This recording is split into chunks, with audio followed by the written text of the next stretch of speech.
El límite lo pones vos.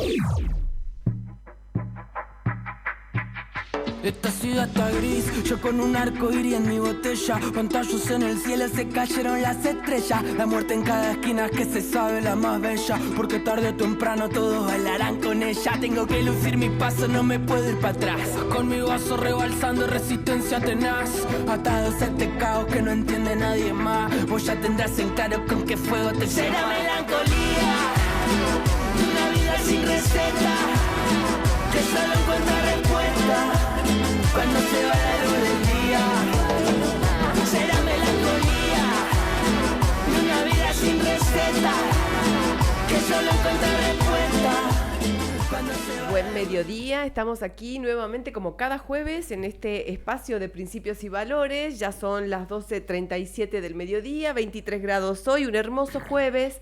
Y aquí con Walter. Hola Walter, ¿cómo estás? ¿Qué tal, Paola? ¿Qué tal, amigos? ¿Qué tal aquí al amigo que siempre nos recibe con una amplia sonrisa y con una hermosa actitud? Y saludo a todos los que nos están escuchando. Un gusto estar en la columna.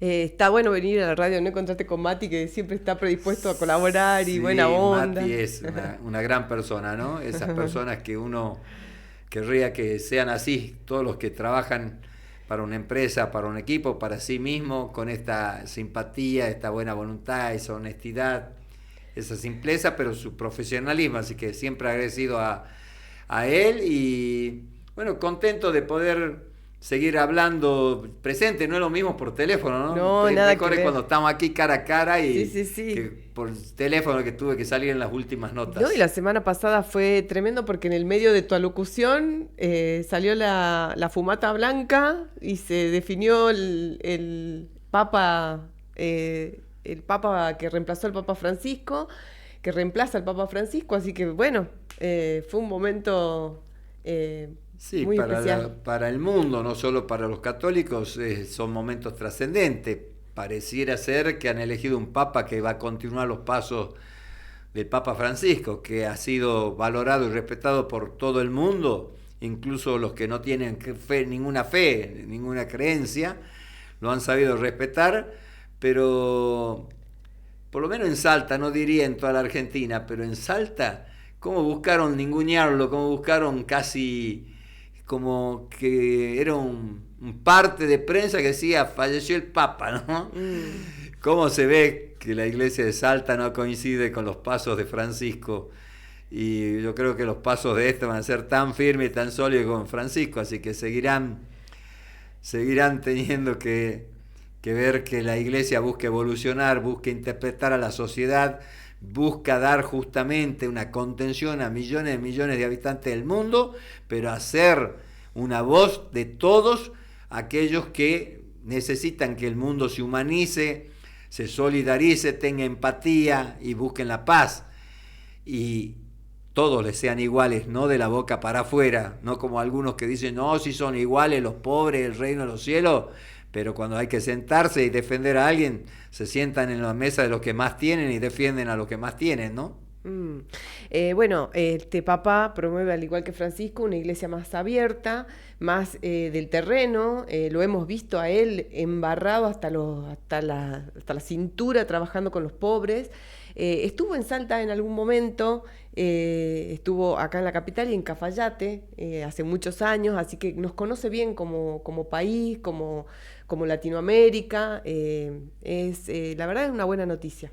No, parece ser que la iglesia va a seguir evolucionando de acuerdo a los tiempos, afianzado a sus raíces, a sus firmes cimientos, pero sabiendo que la humanidad evoluciona. Porque si tuviéramos que recordar la totalidad de la vida de la iglesia, porque hay veces que, por ejemplo, de algunas cosas quieren recordar siempre y lo malo, ¿no? Hay algunas cosas que en la historia de la iglesia fueron muy duras para la humanidad. Entonces, el que vengan papas, que se hagan cargo, que se responsabilicen y que busquen cambiar lo que tienen que cambiar y ser más humanos y entender al otro y aceptar al otro y buscar contención para el otro, me parece muy importante. Esto lo hizo Francisco. El Papa Juan Pablo II fue un gran papa también, que transformó muchas cosas en el mundo, pero el que mostró mayor humanidad, mayor amplitud de conceptos y el entender al otro de corazón a corazón fue el Papa Francisco. Les guste o no les guste a algunos miembros de la Iglesia argentina o salteña, el Papa Francisco fue un enorme papa y el mundo así lo reconoce.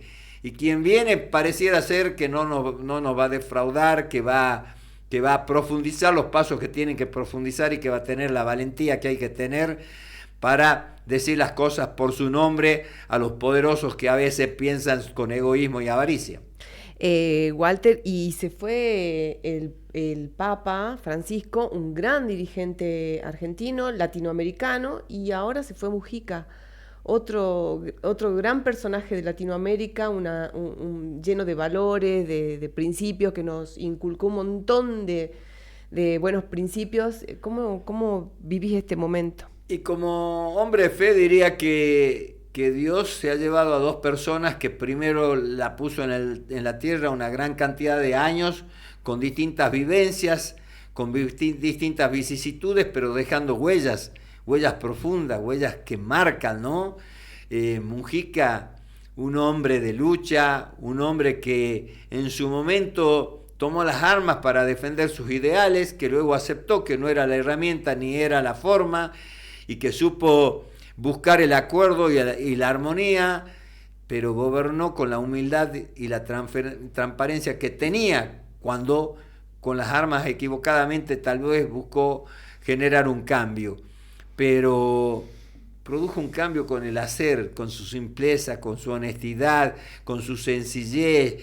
Dejó enseñanzas tan claras que buscar con avaricia, tener cada vez más, ¿para qué si después no te llevas nada?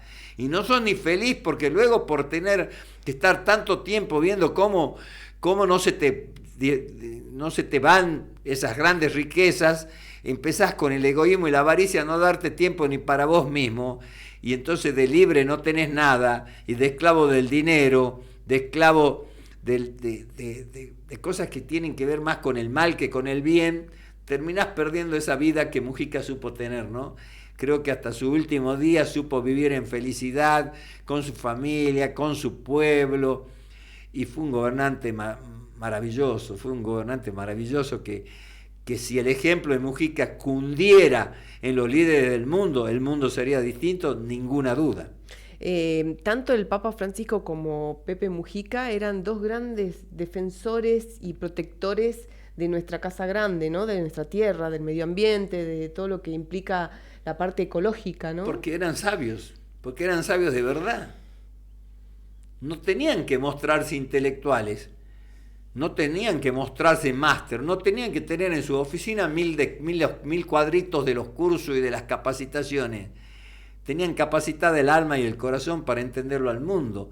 Y para entenderlo al mundo había que entenderlo al planeta, protegerlo y cuidarlo. Y saber que cada ser vivo que tenía el planeta era importante, sea vegetal, animal o un ser humano.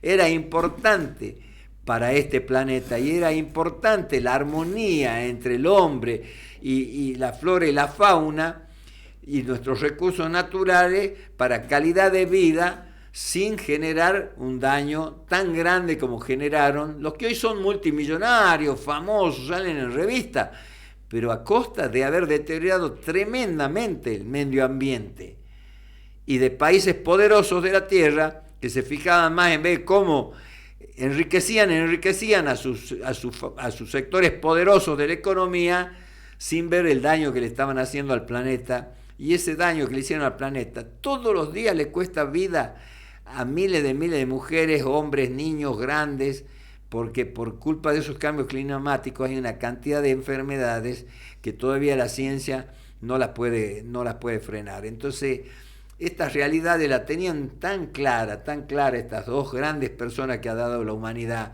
Pepe Mujica y Francisco, que no reconocerlo es no tener grandeza. No reconocerlo es no tener aptitud para entender al otro. No reconocerlo es que en el corazón de aquel que lo critica, lo cuestiona, o lo quería olvidar, o lo quería poner bajo tierra en un manto de olvido, estar lleno de envidia, de odios, de rencores, y hay muchos que dicen tener un gran corazón, pero su corazón está lleno de odio y de resentimientos y de envidias que le hacen mal a ellos mismos, no le hacen mal al envidiado o a quien ellos detractan, le hacen mal a ellos mismos, ¿no? Cada uno con su conciencia puede reflexionar o no, o cada uno puede creer que su verdad es la única verdad y que ellos son los únicos buenos, puros y castos, y los demás son los malos, ¿no? Walter, venimos de las elecciones en la provincia. El pasado fin de semana se desarrollaron las elecciones legislativas y bueno, vos también estabas en Cachi disputando un cargo. Contanos qué pasó. Más que primero, antes de contar lo que pasó, que por supuesto lo vamos a hacer, tenemos que ver los argentinos cómo empezó a ser la democracia, la Constitución y el acto eleccionario una herramienta de utilización egoísta de distintos sectores. Y aquí es transversal. Aquí no es que si sos de un partido, sos de otro. ¿Por qué? Porque si no fuera que miran con egoísmo y desde la parcialidad y desde la necesidad de cada sector, las elecciones serían el mismo día en toda la Argentina. ¿Por qué empezaron a diferenciarse las elecciones, sacando aquellas provincias que por distintos motivos tienen ya elecciones distintas? Pero las que no, que son la gran mayoría, antes iban en una sola elección nacional y provincial, lo cual lo beneficiaba al ciudadano y al electorado. Pero luego empezaron las avaricias, los egoísmos. Y vuelvo a decir transversal, porque lo hacen los peronistas, lo hacen los radicales, lo hacen los como lo quieras llamar, conservadores, oligarcos, pro, juntos, cambiemos, no juntos, disjuntos, disyuntivamente, todos lo hicieron. Todos pensaron en el bien propio y no en el bien de la comunidad. Y entonces tenemos una diversidad de formas de elegir y una diversidad de elecciones que la verdad va agotando la paciencia de la gente, que a la vez recibe un bombardeo permanente de intereses económicos que tienen el periodismo, voceros concretos, que buscan dañar la política, el sistema político, para que con políticos débiles, con sistemas políticos débiles, con partidos débiles, esos poderosos puedan seguir haciendo pingües ganancias sin importarle a la gente. Pero aquí esto lo debemos racionalizar, reflexionar como sociedad. Esto está pasando, y una de las provincias pioneras que generó el adelantamiento importante de las elecciones fue la provincia de Salta, trayéndola a Mayos, y luego otras la fueron copiando y terminaron casi todas las provincias viendo su kiosquito y no viendo la patria y la república. Pero se rajan la vestidura luego con que la institucionalidad, que la república, y cuando vos empezás a disgregar así la república y empezás a creer que tu provincia es la patria grande que tenés que defender, no. Tu provincia es tu provincia. Nuestra provincia es nuestra provincia, que es parte de una gran patria por la que luchara San Martín, Belgrano, Güemes y tantas mujeres y hombres. ¿O ustedes creen que Güemes peleaba para que Salta sea Salta y nada más que Salta? Güemes era un factor indispensable para San Martín. Era indispensable Güemes para la liberación de la patria grande latinoamericana. No solo no pensaban ya en Salta solamente Güemes, sino que pensaban en la Argentina grande dentro de una América Latina grande, libre y soberana. Y ahora escuchás, no, mi provincia, Salta, yo por Salta. Entonces vos decís, estamos en un vergel. Vos caminás por Salta y está todo hermoso, recorres los rincones más recónditos de la provincia y está todo bello. Y esto no es así. Entonces, ¿qué es lo que te suscita que todo el día Salta, y a mí me importa Salta, y si tengo que arreglar con Dios, el diablo y todo las energías del mundo, las buenas y las malas, para que Salta esté bien? No se está dando, No se está dando, porque para que esté bien Salta, tiene que estar Argentina. Para que esté bien Argentina, tiene que estar el continente americano bien, tiene que estar Sudamérica bien, ya que el continente americano tiene los países del norte con su concepción imperialista, monopólica, proteccionista de sus intereses, bajo la destrucción de los intereses del resto de la América. Y entonces, si nosotros esas cosas no las tenemos claro y creemos que salvando la manzanita somos héroes, entonces, no, pero después para desfilar y disfrazarse de gaucho y pasar ahí para la foto, ahí sí decimos que emulamos a Güemes. Bueno, emulen a Güemes, defiendan la patria, no defiendan la provincia, defiendan la patria. Él puso a los salteños al servicio de defender la patria y obligó a los ricos a sostener los ejércitos que defendaban la patria. Por eso fue uno de ellos el que lo mató, no fue una bala realista. Fue la bala egoísta de los intereses económicos que mataron a un hombre de la trascendencia que tenía Martín Miguel de Güemes. Entonces, cuando vemos estas cosas, tenemos que reflexionarlas. No sirve un proceso electoral si no vienen reflexiones más amplias, más profundas. La patria es una, dentro del Mercosur, dentro de la Latinoamérica, dentro de la América y dentro de un mundo que si no lo ves, si no la mirás a esa geopolítica, entonces poco podés ayudar a tu provincia o a tu municipio o a donde tuviera tu responsabilidad. Entonces, me parece que lo primero que me gustaría, por eso lo hice, es esta reflexión que tiene que ver con más allá del proceso electoral, ¿no? Y en Cachi, Walter, ¿cómo estuvo? Cachi fue una elección como la mayoría de elecciones. Si a mí me preguntaban, si me habrían hecho una nota preguntándome qué pensaba de la provincia departamento por departamento, le puedo asegurar, no lo hicieron, entonces no vamos a poder, está la palabra mía con lo que piense la gente, que le habría dicho más o menos cómo iban a salir los resultados, porque conozco la provincia como la palma de mi mano, conozco el sistema, y sé lo que se está suscitando. En Cachi era una elección para lo que respecta a mí muy, muy difícil, por varios motivos. Primero porque yo ya hacía más de 3 años había tomado la decisión de no volver a ser candidato representando al departamento de Cachi. Por una cuestión muy, muy clara, que veía que en los últimos 17 años un grupo de gente que se dice dirigente, lo único que había logrado y buscado y haber hecho carne en la sociedad de Cachi, odios y rencores. Entonces no me veía yo siendo parte de esos odios y rencores, pues la verdad es que no le tengo odio a nadie, no le tengo rencor a nadie. Soy una persona llena de amor y de agradecimiento al departamento donde viví. Hemos festejado los 100 años de una escuela que era Escuela Rancho cuando yo iba, y era otro el Cachi que en esos tiempos se vivían.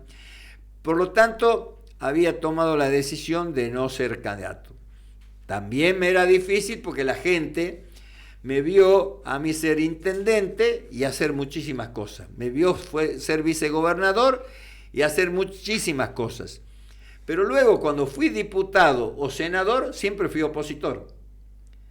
Cuando fui diputado, había un gobierno que había llegado con el peronismo, pero que luego nos perseguía, un sector de peronistas, y en eso estaba yo confrontando con ese gobierno peronista porque disentía con muchísimas cosas. Entonces era un diputado de la oposición de ese gobierno, porque no porque sea de mi partido podía dejar que haga lo que quisiera y nos llevara a Salta a un camino equivocado. Y a esa edad, siendo muy joven, me le paré y marqué mi posición. Y vayan a buscar las versiones taquigráficas de lo que yo hablaba, cómo hablaba y con qué solvencia marcaba las diferencias con el gobierno y con la oposición de ese momento en esa etapa. Cuando fui senador luego, el gobernador era Ulloa, así que otra vez opositor, y senador ahora, y otra vez un gobierno opositor. Pero la gente se quedó con un Guayar que hacía vivienda, que hacía rutas, que mejoraba la salud, que mejoraba el hospital, que llevaba electricidad a los lugares más recónditos, que defendía la producción, que generaba un montón de cuestiones que generamos, tanto cuando era intendente como era cuando fui vicegobernador. Y la verdad que como senador no pudimos aportar, porque cuando quería reunirme, por ejemplo, con los funcionarios de agricultura con el Ministerio de la Producción y la área de agricultura, siendo presidente de la Comisión de Agricultura, nunca pude. Cada vez que fueron a Cachi a hablar de agricultura, iban los días jueves cuando yo estaba en el Senado, y hacían mesas a donde no había nadie que entienda de la producción, marcando en esa mesa. Así fue como se cayó la producción de nuestro valle, Alto Calchaquí. Lastimosos fueron los precios, 1.800, 1.500 un cajón de 20 kilos de tomate, 2.000 pesos una bolsa de cebolla de 30 kilos, la bolsa vacía para poner la cebolla valía 600. Entonces, ¿y a dónde estaban las políticas del Estado? En ningún lado. Pero la gente cuando te ve con un cargo cree que vos sos parte de eso. Y yo fui un senador que actuó y seguiré actuando hasta que termine mi mandato con mucha responsabilidad, con mi visión crítica, siendo una oposición, pero siendo una oposición responsable, respetuosa de la institucionalidad, pero que no se calla y no se arrodilla. Y todo esto hacía, y yo lo veía en el día a día, que la gente esté como desilusionada y desconforme. Pero está todo muy bien, yo soy un demócrata de verdad y acepto los resultados. Y cuando juego a poner todo el esfuerzo. No me importa el resultado si gano o triunfo. Me importa saber que pongo todo para ganar. Con esto quiero que quede claro. Pongo todo para ganar. No juego a perdedor. Juego a ganar. Puse mi corazón, mi esfuerzo, mi militancia, mis ideas claras, pero nunca me vendí. Nunca le fue a decir a la gente mentiras como por ahí otros candidatos le parecían que estaban o candidatos a gestores o candidatos a gobernadores por todo lo que decían que podían hacer. Y yo hablaba con la responsabilidad que le cabe a un hombre de la política con experiencia y que respeta a la política y a las instituciones. Y ahí yo veía que estaba el gran escollo. Todos los demás candidatos agrediendo y atacando y hablando mal de mí y yo no hablando mal de ninguno y planteándole a la gente que el odio no era el camino, que había que buscar cuestiones. Tampoco entré en la política de los Reyes Magos y los Papá Noel, que van y reparten, regalan. Entonces dije, ¿qué hago? Y hice una política que hasta hoy me hace sentir orgulloso, con un conjunto de odontólogos muy buenos seres humanos. Les llevamos a nuestra comunidad un programa de ortodoncia, que allá no lo hacen y no hay en ningún lugar del país una política pública gratuita de ortodoncia, porque pareciera ser que eso es estética. No, es calidad de vida, es salud, es prevención a la salud. Y más de 600 personas atendieron los odontólogos. Es un plan que hasta el 30 de mayo se pueden seguir anotando, y todo aquel que sea anotado hasta el 30 de mayo, todos los meses que vienen los especialistas van a darle el contenido al plan. ¿Por qué? Porque la ortodoncia lleva la necesidad de que mes a mes los doctores hagan los ajustes necesarios, los ajustes correspondientes. Pero para poder hacer la ortodoncia tuvieron que arreglar caries a montones, tuvieron que hacer cirugías, tuvieron que hacer un montón de cosas, porque justamente no está funcionando lo que tiene que funcionar para que las bocas estén sanas. Y cuando hablo de eso, hablo de la educación, de la formación, de la preparación del ciudadano para que sepa cuidar, y luego también de la prevención de la salud pública y de la acción de la salud pública. Entonces, estas cuestiones a mí me hacen sentir bien. Saber que hay más de 600 personas, ver a niños que le habían hecho una cirugía que era de un alto costo y que creían que nunca se le iban a poder hacer y que se sentían distintos por cómo tenían la boca, abrazarlo a los doctores, llorar con ellos, llorar a su madre, no tiene precio, y eso es ganar. Y eso es ganar. Y saben que las personas que buscan meter odio decían miles de porquerías, le decían que eran estudiantes, que no vayan, la asustaban a la gente. Capaz que hay gente que no fue porque se dejaron asustar, pero muchos fueron. Y fueron atendidos por muy buenos profesionales, con amor, con empatía. Y van a seguir siendo atendidos y le va a cambiar su calidad de vida bucal al tener la alineación necesaria. Porque no tiene que ver solamente con la autoestima de la estética, sino tiene que ver con un montón de cosas que los profesionales de la salud saben. Y eso va a seguir. ¿Y saben cuánto es mi compromiso? Hasta que el último que se anotó en mayo tenga su boca alineada. Hay algunas bocas que a través de los famosos braqueos, la ortodoncia. En 6 meses están alineadas, otros 8 meses, otros 12 meses, otros 24 meses. Y mientras esté el último ciudadano que se inscribió hasta ante mayo, le vamos a seguir dando gratuitamente este gran servicio de salud. Mire si yo voy a sentir que el resultado de la elección me cambiaba algo. En un Senado a donde yo y el senador de San Martín éramos las únicas voces disidentes. No cambiaba ni movía el amperímetro para nada.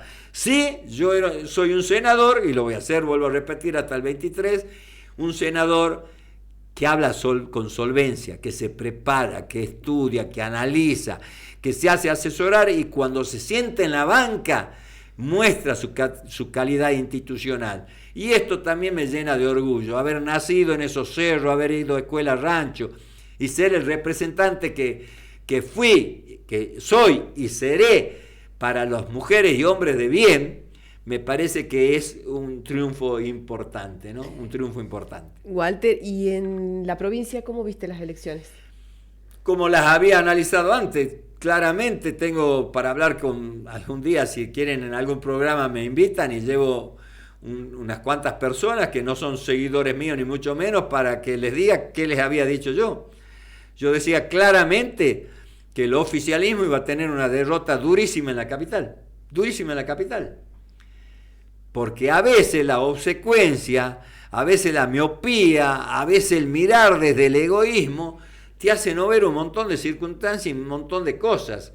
Entonces se creía que haciendo una ingeniería y un armado que llegó hasta, digo yo, a la fragilidad de ver si tuvo dentro de la ley o no hacer 2 frentes con un mismo candidato, le mostraba una miopía de creer que todo el poder ya alcanza, y no se dan cuenta que del otro lado, personas que únicamente hacían atacar, agraviar, detractar al sistema político, siendo que son políticos que ya venían cobrando un sueldo de la política, pero ellos son otra cosa y la gente le cree que son otra cosa, y agraviaban, del otro lado no tenían respuesta, y las respuestas no tenían que ser contestar agresión con agresión, era contestar con gestión, era contestar con debate, con altura, y mostrar que los demás lo único que estaban haciendo eran colgándose del saco de alguien para ver de construir fortalezas, pero que lo habían logrado construir en la capital sobre todo.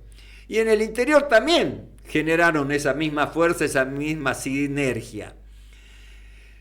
Entonces yo decía, las elecciones en la capital van a ser para el oficialismo durísimas. Para el frente en el que yo participé van a ser mucho más duras, porque un día antes de que se armaran los frentes y las listas, llegaron a ver cómo se organizaba, sin tiempo, sin ver de consenso, sin ver de la posibilidad de participar, y cuando la gente no la hiciste participar, no te acompaña. Entonces eso también estaba visto, pero sí valoro los que se pararon y lucharon por el frente justicialista fueron valientes, fueron dignos, marcaron una impronta que iba más allá de tener más o menos votos, sino el que hay personas que pensamos distinto y que la debemos mostrar y exponer en la sociedad. Así que cuando lo quieren ningunear, es decir, están derrotados, han perdido, y te ponen sinónimos, y te ponen adjetivos, y te descalifican, la verdad que hay que mirarlo y decirle, qué pena que tengan tan poco cerebro,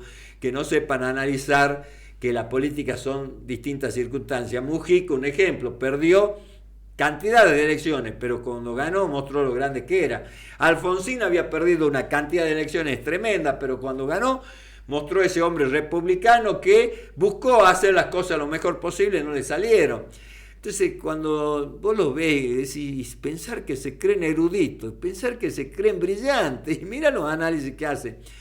Me parece que el frente, los que se pararon al frente marcando convicciones y posiciones, también son dignos de aplaudir más allá de los resultados. Y en el interior se sabe bien, claro, que lo importante es el municipio. La gente vota, y yo no te diría ni al intendente, al edificio municipal, a la institución municipal, porque es lo que más cerca tiene. Si un ciudadano del interior necesita un tema de salud, no tiene chance de llegar a la área de salud donde se determinan cosas, no pasa de su hospital o de su centro de salud a donde no encuentra respuestas concretas. No te estoy diciendo respuestas concretas que le dieron un remedio o lo curaron de una gripe. Respuestas concretas a un montón de cosas que como ciudadanos querés saber qué pasa con la salud, qué garantía hay para tus viejos, qué garantía hay para tu hijo, esas cosas ahí no pueden. En cambio, en la municipalidad todo el tiempo está entrando el ciudadano, a veces sale como entró, pero por lo menos ya entró al lugar institucional. Entonces las municipalidades pesan mucho, siempre lo hicieron, antes, hoy y mañana, pesan mucho. Y por eso la cantidad, por ejemplo, de 12 senadores, uno lo perdió el oficialismo catastróficamente en Salta Capital. Todos los demás fueron los candidatos a senadores que llevaban los intendentes. Porque el gobierno llevó en los frentes esos distintos que armaron, distintos candidatos, pero ganaron los que eran apoyados por intendentes. Menos en La Poma, a donde subestimaron el trabajo del senador, que a la vez presidente del bloque oficial, y sin embargo lo habían dejado a su libre albedrío, tanto que fue por un partido individual y no fuerte a nivel provincia, y toda la fuerza se la pusieron al candidato del intendente. Sin embargo, es el único que le ganó al intendente porque es un municipio más pequeño, es un municipio donde él pudo mostrar su sencillez, su humildad y su trabajo. Y al ser oficialista también algunas cosas acompañaba y llevaba, al ser presidente del bloque oficial tenía su fortaleza. Es el único senador que no llega apoyado por intendente. Todos los demás senadores llegaron por el apoyo de los municipios, a donde en la mayor cantidad de departamentos no hay un solo municipio, sino más de 2 municipios. Entonces, cuando el gobernador, y esto es un análisis para el gobernador, porque creo que hay que servirle al gobernador desde ser parte de su proyecto o ser desde la oposición como soy yo, hay que servirle. Cuando sale y dice, hemos ganado las elecciones, ¿quién ha ganado las elecciones? La intendencia. Ahora, vayan a los pueblos a ver si las intendencias tienen grandes progresos, si la comunidad está viviendo bien, si hay un desarrollo en todas las políticas que el Estado tiene que tener en cuenta en los municipios del interior. Vayan a ver si están hechas, si están realizándose, si la gente se siente realizada. Y se van a dar cuenta que no es así. Entonces, ¿qué gana? La infraestructura de la institución municipal. Esto es lo que gana. Entonces, cuando vos crees que has ganado y no te das cuenta que tenés que analizar profundamente más cosas, no cambias. Y si no cambias, no cambian políticas que son necesarias de cambiar. Y si no cambian las políticas que son necesarias de cambiar, se pueden ganar elecciones, pero no se gana lo que uno busca cuando es político, transformar realidades negativas en realidades positivas. Porque ese es el verdadero triunfo de un político. No es ganar elecciones, es que transformaste. Cómo construiste bienestar, cómo generaste calidad de vida, cómo al Estado lo pusiste al servicio de los que más necesitan, por más que tenés que gobernar para todos. Eso es ganar. Ganar elecciones haciendo ingeniería y basándose en la institución municipal para ganar elecciones, me parece que necesitan francamente una reflexión, una profunda reflexión. Porque yo diría que cuando vota cada vez menos gente, cuando la gente vota pero está sin esperanza, perdemos todo, no hay ganadores. Porque el sistema queda débil, a presa de los poderosos, porque los políticos no tienen su pueblo respaldándolo. Por más que hayan ganado una elección, luego no lo están respaldando. Y el poderoso tiene el aparato comunicacional y el dinero suficiente y un sector de la justicia que lo ampara. Y ahí no tenés cómo. Entonces empecémonos a darnos cuenta de que no solo hay que ganar elecciones, sino que hay que ser un ganador de verdad en la vida y hacer las cosas bien cuando te dan una responsabilidad. Pero hacerlas bien de verdad, no en el marketing. Y esto creo que debe ser una reflexión importante que debe quedar de esta elección. Bueno, Walter, se nos recontrapasó el tiempo, ya está llegando enseguida Paulo Ávila con Primera Tarde, su programa, y bueno, nos despedimos para vernos la próxima semana. Sí, ¿te parece? Sí, quedó un tema pendiente, pero después lo podremos conversar en el otro programa, ¿verdad? Porque es importante, porque siento a gente que dice que hay que tomar el partido peronista porque la intervención esto y la intervención otro, porque los peronistas quedó afuera. ¿En serio me decís? En la capital, los candidatos que encabezaban las distintas listas del gobierno, pero unas que decían que era el peronismo verdadero que estaba ahí, ¿sabés quién la encabezaba? ¿Sabés quién estaban al frente? De peronista no tenía nada. Quien salió elegida diputada fue funcionaria de Alberto Fernández. Funcionaria de Alberto Fernández, que tampoco era peronista, pero se nos había infiltrado, y fue un desastre como presidente. Funcionaria de él. Pero luego también fue funcionaria de Milei. Y después de las elecciones, ya electa, salió a decir que Milei era el gran ganador. Y eso me decís que el peronismo, ¿en serio me decís que eso te representa como peronista? Vamos, cuando quieran un debate, en el programa que quieran. Bueno, gracias Walter, gracias Mati. Nos vemos el próximo jueves aquí en Más Principios y Valores. Que solo encuentra respuesta cuando se va la luz del día. Será melancolía y una vida sin receta. Esta ciudad está gris, yo con un arco iría en mi Cadena Infinito.